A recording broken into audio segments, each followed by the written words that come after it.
ರಾಜ್ಯಾಧ್ಯಕ್ಷರು ಮತ್ತು ನಮ್ಮ ಎಲ್ಲ ಹಿರಿಯ ನಾಯಕರು ನಮ್ಮನ್ನೆಲ್ಲರನ್ನು ಮೀಟಿಂಗಿಗೆ ಕರೆದಿದ್ರು. ನಾವೆಲ್ಲ ಒಟ್ಟಾಗಿ ತೀರ್ಮಾನ ತಗೊಳ್ತಾ ಇದ್ದೀವಿ. ಸ್ಥಳೀಯ ಚುನಾವಣೆಯಲ್ಲಿ ಏನು ದೇವೇಗೌಡರು ಹೇಳಿಕೆಯನ್ನು ಕೊಟ್ಟಿದ್ದಾರೆ, ನಾವು ನಮಗೆ ಸಿಗಬೇಕಾಗಿರೋ ಹಕ್ಕನ್ನು ಆವಾಗ ಮಂಡ್ಯ ಜಿಲ್ಲೆಯಲ್ಲಿ ಬಿಟ್ಟುಕೊಟ್ಟು, ಸಿಟ್ಟಿಂಗ್ MP ಇದ್ದರು, ಅವ್ರಿಗೂ ಮನವರಿಕೆಯನ್ನು ಮೇಲ್ಮಟ್ಟದಲ್ಲಿ ಮಾಡಿ ಅವರನ್ನು ಜೊತೆ ಕರ್ಕೊಂಡು ನಾವು ಇಡೀ ಜಿಲ್ಲೆಯಲ್ಲಿ ಚುನಾವಣೆಯನ್ನು ಮಾಡಿದೆವು. ಕುಮಾರಸ್ವಾಮಿಯವರು ಗೆದ್ದರು. ಒಂದು ದೊಡ್ಡ ಸ್ಥಾನದಲ್ಲಿ ಅವ್ರಿಗೆ ಮಂತ್ರಿ ಏನೋ ಸಿಕ್ತು. ಈವಾಗ ನಮ್ಮ ಅಗತ್ಯ ಇಲ್ಲ ಅನ್ನೋ ರೀತಿ ತೋರ್ಕೊಳ್ತಾ ಇದ್ದಾರೆ. ಅದಕ್ಕೆ ನಾವು ಅಲ್ಲಿ BJPನ ಒಂದು ಮಟ್ಟದಲ್ಲಿ ಅಲ್ಲಿ ಒಂದು ಸಾರಿ ಅಲಯನ್ಸಲ್ಲಿ MP ಆಗಿದ್ದರು ಸುಮಲತಾ ಮೇಡಮ್ ಅವರು. ನಾನು ಶಾಸಕನಾಗಿದ್ದೆ. ಈವಾಗ ನಾವು ಇಂಡಿವಿಜುವಲ್ ಆಗಿ ನಾವೆಲ್ಲ ಒಟ್ಟಾಗಿ ಸೇರಿ ಸ್ಥಳೀಯ ಚುನಾವಣೆಯನ್ನು ನಾವು ಫೇಸ್ ಮಾಡ್ತೀವಿ ಅಂತ ಹೇಳಲಿಕ್ಕೆ ಬಯಸ್ತಾ ಇದ್ದೀವಿ. ಸ್ವತಂತ್ರವಾಗಿ ನಾವು ನಮ್ಮ ಪಕ್ಷದಿಂದ, ನಮ್ಮ BJP ಪಕ್ಷದಿಂದ ಅಂಥ ಕಡೆಗಳೆಯೋ ಅಗತ್ಯ ಇಲ್ಲ.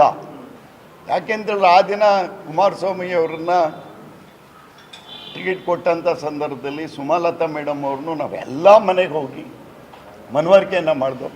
ಮುಂದಿಗೆ ಭವಿಷ್ಯ ಇದೆ, ನಾವು ಜೊತೇಲಿ ಹೋಗೋಣ ಮಂಡ್ಯ ಜಿಲ್ಲೆ ಮತ್ತು ಹಳೆ ಮೈಸೂರು ಭಾಗದಲ್ಲಿ ಅಂತೇಳಿ ನಾವೆಲ್ಲ ತೀರ್ಮಾನವನ್ನು ತಗೊಂಡು ಆತ್ಮಪೂರ್ವಕವಾಗಿ ಮಾಡಿದೆವು. ನಾವು ಚುನಾವಣೆಯಲ್ಲಿ ಯಾವ ಆಡಂಬರ ಮಾಡಲಿಲ್ಲ. ಈ ದಿನ ಗುರುತಿಸಲಿಲ್ಲ ಅಂತ ಅಂದಾಗ ನಾವು ಶಕ್ತಿ, ನಮ್ಮ ಶಕ್ತಿಗಳೇನಿವೆ, ನಾವು ಯಾವ ರೀತಿ ಸಂಘಟನೆಗಳನ್ನು ಮಾಡಬೇಕು ಅದನ್ನು ಖಂಡಿತ ನಾವು ಮಾಡ್ತೀವಿ ಅಂತ ಹೇಳಿಕ್ಕೆ ಬಯಸ್ತಾ ಇದ್ದೀವಿ. ಹೌದು, ನಾವು ಪಕ್ಷ ಕಟ್ತೀವಿ, ಪಕ್ಷ ಕಟ್ಟೋ ಶಕ್ತಿ ಇದೆ. ಏನೋ ಒಂದು ದೊಡ್ಡವರು ಹೇಳಿದ ಮೇಲೆ ಆ ಪಾಲನೆಯನ್ನು ನಾವು ಮಾಡಿದ್ದು, ಇದುವರೆಗೂ ಮಾಡ್ಕೊಂಬರ್ತಾ ಇದ್ದೀವಿ. ಈ ದಿನದಿಂದ ಅವರೇ ಹೇಳಿಕೆ ಕೊಟ್ಟ ಮೇಲೆ ನಾವು ಇಂಡಿವಿಜುವಲ್ ಆಗಿ ನಮ್ಮ ಶಕ್ತಿ ಮೀರಿ ನಾವು ಕೆಲಸಗಳನ್ನು ಮಾಡ್ತೀವಿ. ಮಂಡ್ಯ ಜಿಲ್ಲೆಯನ್ನು ಒಂದು BJP ಭದ್ರಕೋಟೆಯನ್ನು ಮಾಡ್ತೀವಿ ಅಂತ ಹೇಳಿಕ್ಕೆ ಬಯಸ್ತಾ ಇದ್ದೀವಿ. ಅಲ್ಲ, ರಾಜ್ಯಾಧ್ಯಕ್ಷರಿಂದ ಏನು ಚರ್ಚೆ ಆಗಿಲ್ಲ, ಅವರು ಒಟ್ಟಾಗೆ ಮಾಡಿ ಯಾಕೆಂದರೆ ಇನ್ನೂ ತೀರ್ಮಾನ ಆಗಿಲ್ಲ. ಯಾಕೆಂದರೆ ನಾವುಗಳು, ಯಾಕೆಂದರೆ ಅವ್ರ ಸ್ಟೇಟ್ಮೆಂಟ್ ನಮ್ಮ ಮಾಜಿ ಪ್ರಧಾನಿಗಳು ಹೇಳಿಕೆ ಕೊಟ್ಟಾದ್ಮೇಲೆ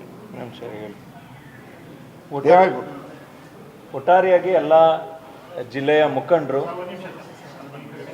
ಪ್ರಮುಖ ಮುಖಂಡರುಗಳೆಲ್ಲ ಸೇರಿ ಇವತ್ತು ನಾರಾಯಣಗೌಡರು ಮತ್ತು ಸುಮಲತಾಕವರ ಲೀಡರ್ಶಿಪ್ಪಲ್ಲಿ ಜಿಲ್ಲೆಯ ಎಲ್ಲ ಪ್ರಮುಖರು ಇವತ್ತು ಜಿಲ್ಲಾಧ್ಯಕ್ಷರು ಮತ್ತು ರಾಜ್ಯದ ಎಲ್ಲ ಪ್ರಮುಖ ನಾಯಕರುಗಳ ಹತ್ರ ಕ್ಷೇತ್ರದಲ್ಲಿ ಕಾರ್ಯಕರ್ತರ ಅಭಿಪ್ರಾಯ ಏನಿತ್ತು ಅದನ್ನು ನಾವು ಹೇಳಿದ್ದೀವಿ.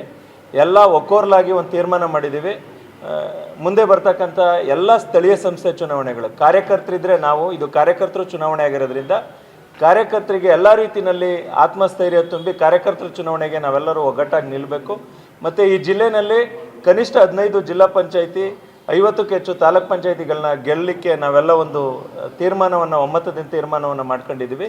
ಈ ಜಿಲ್ಲೆಯಲ್ಲಿ BJPಯನ್ನು ಸುಮಲತಾ ಮೇಡಮ್ ಅವರ ಮತ್ತು ನಾರಾಯಣಗೌಡರ ನೇತೃತ್ವದಲ್ಲಿ ನಾವೆಲ್ಲರೂ ಜಿಲ್ಲೆಯ ಎಲ್ಲ ಪರಾಜಿತ ಅಭ್ಯರ್ಥಿಗಳು, ಎಲ್ಲ ಪ್ರಮುಖ ನಾಯಕರುಗಳು, ಹಿಂದೆ ಸ್ಪರ್ಧೆ ಮಾಡಿರ್ತಕ್ಕಂಥ ಎಲ್ಲ ಲೀಡರ್ಗಳು ಇವತ್ತು ಒಂದೆಡೆ ಸೇರಿದ್ವಿ. ಎಲ್ಲ ನಾವು ತೀರ್ಮಾನ ಮಾಡಿದ್ವಿ, ಮುಂದೆ ಬರ್ತಕ್ಕಂಥ ಎಲ್ಲ ಕಾರ್ಯಕರ್ತರ ಚುನಾವಣೆಯನ್ನು ನಾವು ಸ್ವತಂತ್ರವಾಗಿ ಸ್ಪರ್ಧೆ ಮಾಡಬೇಕು ಅನ್ನುವಂಥ ಒಂದು ಒಕ್ಕೋಲ ತೀರ್ಮಾನ ಎಲ್ಲರೂ ಕೂಡ ತೆಗೆದುಕೊಂಡು ರಾಜ್ಯ ನಾಯಕರುಗಳ ಮುಂದೆ ಇಡುವಂಥ ಕೆಲಸವನ್ನು ಮಾಡಿದ್ದೇವೆ. ಆ ನಿಟ್ಟಿನಲ್ಲಿ ನಾವು ಯಶಸ್ವಿ ಆಗ್ತೀವಿ ಅಂತ. ಮತ್ತು ಮುಂದಿನ ವಾರದಿಂದನೇ ಮೇಡಮ್ ಅವರು ಮತ್ತು ನಾರಾಯಣಗೌಡರು ಡೇಟ್ ತಗೊಂಡು ನಾವು ಕ್ಷೇತ್ರವರು ಪ್ರವಾಸ ಮಾಡಲಿಕ್ಕೆ ಮಾಡ್ತೀವಿ ಅಂತ ನಾವು ರಾಜ್ಯ ನಾಯಕರ ಗಮನಕ್ಕೆ ತಂದಿದ್ದೀವಿ. ಅವರು ಕೂಡ ಅದಕ್ಕೆ ಒಮ್ಮತವನ್ನು ಸೂಚಿಸಿದ್ದಾರೆ.